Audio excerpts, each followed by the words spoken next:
আপনাদের প্রত্যেককে welcome digital express official YouTube চ্যানেলে। তো আপনারা জানেন ইতিমধ্যে কিন্তু আপনাদের বাংলার আবাস যোজনার যে টাকা দেওয়ার প্রক্রিয়া সেটা কিন্তু শুরুর দিকে। এখনও পর্যন্ত যা আপডেট, আপনাদের ব্যাঙ্ক অ্যাকাউন্টে কিন্তু টাকা ঢোকা শুরু করবে 15ই ডিসেম্বরের পরপর থেকে। আজকে হচ্ছে 13ই ডিসেম্বর, হাতে কিন্তু আর মাত্র দুদিন সময়।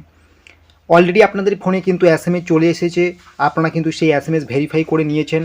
অনেকেই ফোন থেকেই করেছেন, অনেকেই আপনার পাড়ায় যে ক্যাম্প বসছে সেখান থেকে করে নিয়েছেন, অঞ্চলে যে ক্যাম্প বসছে, পঞ্চায়েত অফিসে যে ক্যাম্প বসছে বা ব্লক অফিসে যে ক্যাম্পগুলো বসছে সেখান থেকে আপনারা সেটাকে ভেরিফাই করে নিয়েছেন। আশা করি এটা নিয়ে কোনো সমস্যা নেই। আর যদি আপনারা এখনও ভেরিফাই না করতে পারেন, অবশ্যই কিন্তু আপনার পাড়ায় যে ক্যাম্প বসবে সেখানে কিন্তু আপনি একটু যোগাযোগ করবেন। এবং অলরেডি যদি আপনার পাড়ার ক্যাম্প শেষ হয়ে যায়, আপনি কিন্তু আপনার পঞ্চায়েতের সাথে যোগাযোগটা করে নিতে পারেন, ঠিক আছে, বা ব্লক অফিসে গিয়ে যোগাযোগটা করে নিতে পারেন। সেখান থেকেও কিন্তু ওনারা আপনার এই ভেরিফাইটা করে দেবে। তো এটা সমস্ত কিছু ক্লিয়ার, আপনি বুঝতে পারছেন। ভেরিফাই করার পরেও আপনার কিন্তু টাকা ঢুকবে না। কেন ঢুকবে না? একটি বড় সমস্যার জন্য ঢুকবে না। যদি আপনার ব্যাঙ্ক সেভিং স্ট্যাটাস অ্যাক্টিভ না থাকে, এই বাংলার আবাস যোজনার টাকা পেতে কিন্তু আপনার সমস্যা হবে। তো আপনি কি করে দেখবেন আপনার ব্যাঙ্ক সেভিং স্ট্যাটাস অ্যাক্টিভ আছে কি নাই, বা আপনার ব্যাংকের সাথে আধার লিঙ্ক আছে কি নাই, সমস্ত কিছু চাইলে কিন্তু আপনি হাতের ফোনের মাধ্যমে দেখতে পারেন। এবং এটা দেখে আপনি কিন্তু বুঝতে পারবেন যে অ্যাক্টিভ আছে কি না, ব্যাঙ্ক অ্যাকাউন্টের সাথে আধার লিঙ্ক আছে কি না। যদি আপনার ব্যাঙ্ক সেভিং স্ট্যাটাস অ্যাক্টিভ না থাকে, তবে অবশ্যই আপনাকে ব্যাংকে গিয়ে অ্যাক্টিভ করে নিতে হবে, বা ব্যাংকের সাথে যদি আপনার আধার লিঙ্ক না থাকে, অবশ্যই কিন্তু ব্যাংকে গিয়ে আপনাকে আধার লিঙ্কটা করে নিতে হবে।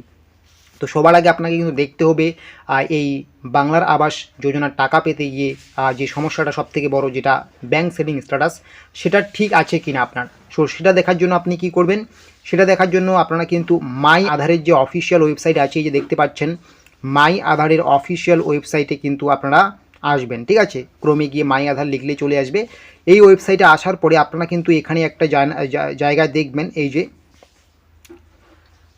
চেক স্ট্যাটাস, ঠিক আছে। ব্যাঙ্ক এই যে এখানে লেখা আছে চেক স্ট্যাটাস, ঠিক আছে। তো আপনারা এই যে চেক স্ট্যাটাস দেখতে পাচ্ছেন, এখানে আপনারা ক্লিক করবেন। চেক আধার স্ট্যাটাস, এখানে যখনই আপনারা ক্লিক করবেন, ক্লিক করার সঙ্গে সঙ্গে আমি কিন্তু আপনাদেরকে বুঝিয়ে দিচ্ছি, ঠিক আছে। এই যে লগ ইন আছে, লগ ইনে ক্লিক করবেন। আপনি শুধু দেখে নেবেন যে আপনার ব্যাঙ্ক সেভিং স্ট্যাটাস অ্যাক্টিভ আছে কি না, ব্যাঙ্কের সাথে আধার লিঙ্ক আছে কিনা। যদি থেকে থাকে কোনো সমস্যা নেই। তো এই লগ ইনে ক্লিক করার সঙ্গে সঙ্গে এখানে আপনার কিন্তু ইন্টার আধার কার্ড নাম্বার, ঠিক আছে। আধারে যে আপনার নাম্বার আছে সেই নাম্বারটা আপনি এখানে বসাবেন, ঠিক আছে। তারপরে কিন্তু ইন্টার ক্যাপচার জায়গায় আপনার ক্যাপচাটা বসিয়ে কিন্তু এখানে লগ ইন করবেন। এই যে লগ ইন উইথ ওটিপি, সঙ্গে সঙ্গে কিন্তু আপনার একটা ওটিপি আসবে। আপনারা লগ ইন করে যখনই চলে আসবেন, তো এখানে আপনারা অনেক রকম অপশন দেখতে পারবেন। তো এই যে আপনারা এখানে দেখতে পাচ্ছেন এক জায়গায় লেখা আছে ব্যাঙ্ক সেভিং স্ট্যাটাস, ঠিক আছে। এই যে ব্যাঙ্ক সেভিং স্ট্যাটাস রয়েছে, এখানে কিন্তু আপনাকে ক্লিক করতে হবে।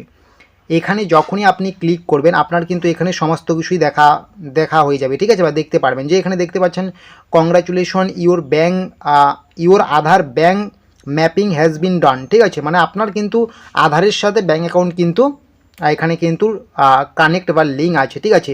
আপনার আধারের এখানে নম্বরটা দেখাবে, কোন ব্যাংকের সাথে এখানে যুক্ত আছে সেটাও দেখাবে, এবং সবথেকে গুরুত্বপূর্ণ বিষয় আপনার যে ব্যাঙ্ক সেভিং স্ট্যাটাস সেটা কিন্তু অ্যাক্টিভ দেখাবে। আপনার লাস্ট আপডেট কবে হয়েছে সেটাও কিন্তু এখানে দেখাবে, ঠিক আছে। যদি এখানে আপনার ব্যাঙ্ক সেভিং স্ট্যাটাসের জায়গায় অ্যাক্টিভ নেই, এটাকে আপনারা কিন্তু অ্যাক্টিভ করে নেওয়ার জন্য আপনার যে ব্যাঙ্ক আছে, যেমন এখানে দেখতে পাচ্ছেন সেন্ট্রাল ব্যাঙ্ক অফ ইন্ডিয়া, আপনার যে নির্দিষ্ট ব্যাঙ্ক আছে সেই ব্যাঙ্কের ব্রাঞ্চে চলে যাবেন। আপনি যেখানে বইটা ক্রিয়েট করেছেন বা পাসবুক ক্রিয়েট করেছেন সেখানে গিয়ে কিন্তু ফর্ম ভর্তি করবেন। অথবা যদি আপনার আধার সাথে ব্যাঙ্ক লিঙ্ক আছে কিন্তু অ্যাক্টিভ নেই, তবুও আপনি কিন্তু ব্যাঙ্কের সাথে যোগাযোগ করে এটাকে অ্যাক্টিভ করে রাখবেন, ঠিক আছে। অ্যাক্টিভ করে রাখলে কিন্তু আপনার পেমেন্ট পেতে কোনো সমস্যা হবে না। আশা করি বুঝতে পারছেন ব্যাঙ্ক সেভিং স্ট্যাটাস কি। যদি আপনাদের ব্যাঙ্ক সেভিং স্ট্যাটাস ঠিকঠাক না থাকে, অবশ্যই কিন্তু আপনি একটু যোগাযোগ করে নেবেন ব্যাঙ্কে। এবং সবার আগে কিন্তু আপনি অবশ্যই আধারের ওয়েবসাইটে গিয়ে কিন্তু এটা চেক করে নেবেন, ঠিক আছে। এই যে দেখতে পাচ্ছেন ব্যাঙ্ক সেভিং স্ট্যাটাস, এখানে ক্লিক করলেই কিন্তু হয়ে যাবে, ঠিক আছে, লগ ইন করার পরে। আশা করি বুঝতে পারছেন। তো এখানে যদি আপনার ঠিকঠাক করা থাকে, আর আপনার যদি আবাস যোজনার এসএমএস ভেরিফাই হয়ে থাকে, তো আপনি কিন্তু 15 ডিসেম্বরের পরে যখন টাকা ঢুকবে আপনার অ্যাকাউন্টে কিন্তু টাকাটা ক্রেডিট হয়ে যাবে। আশা করি বুঝতে পারছেন।